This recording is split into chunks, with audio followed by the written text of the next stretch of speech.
Let me be clear from the start. What you are about to hear is opinion, political critique, and moral judgment, not rumor, not conspiracy, not fictions. And it is rooted in what we have all watched unfold in real time. Donald Trump is, in my view, the most dangerous president the United States has ever elected, not because of one policy, but because of a pattern of authoritarian instinct, racial grievance, contempt for democratic norms, and an obsession with personal power over public duty. This is not about mean tweets. This is about a man who consistently spoke like a strong man, governed like a demagogue, and behaved like the law was something that applied to other people. Trump didn't invent racism in America, but he normalized it at the biggest level of power. From birtherism to very fine people, from Muslim ban to migration to migrant dehumanizations, he turned grievance into governing language.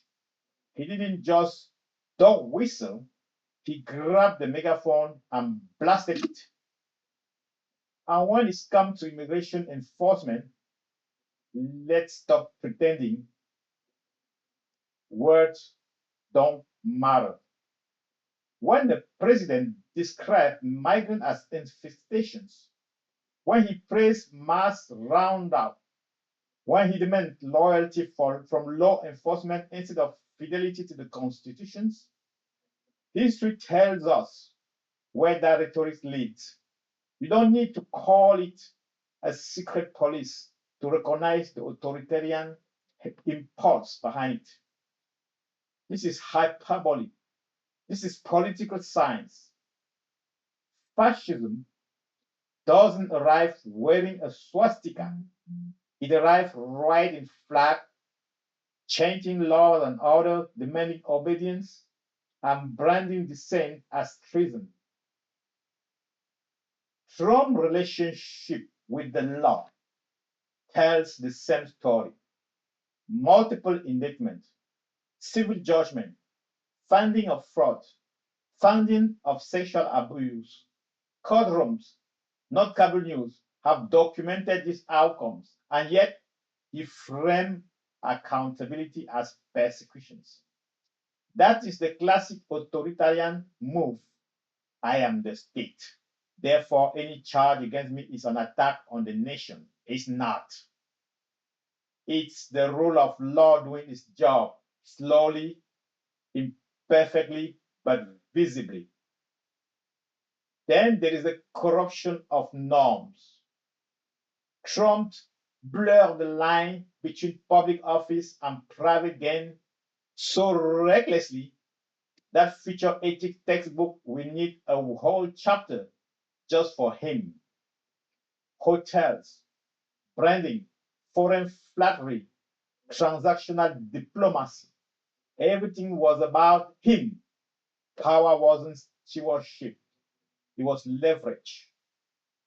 And let's talk about the ego. Because ego matters when you are holding nuclear codes. This is a man visibly obsessed with praise, validations, and legacy trophies. Someone who speaks longingly about awards, reverence, and being treated fairly by history, while showing almost no empathy for the real human cost of his policies. Children separated, family destabilized, institution degrade, democracy treated like a reality show elimination round. What troubles me most is in what Trump did. It what he revealed. He revealed how fragile democratic guardrail can be, how easily millions can be convinced that cruelty is trained, How quickly lies, repeated loudly and often, can become identity. And no, this is not about left versus right. Plenty of conservative warners, plenty of general judges, civil servants, and former allies sounded an alarm. They weren't radicals, they were professionals who recognized authoritarian behavior when they saw it. In my view, Trump is not just unfit, he is disqualifying in temperament, disqualifying in morality, disqualifying in respect for democracy itself. A republic cannot survive on personality cults. A democracy cannot function when one man demands loyalty over truth. And a president who lacks empathy will always govern with brutality disguised as strength. History will judge this era. The only question is whether we learn from it or surrender to it.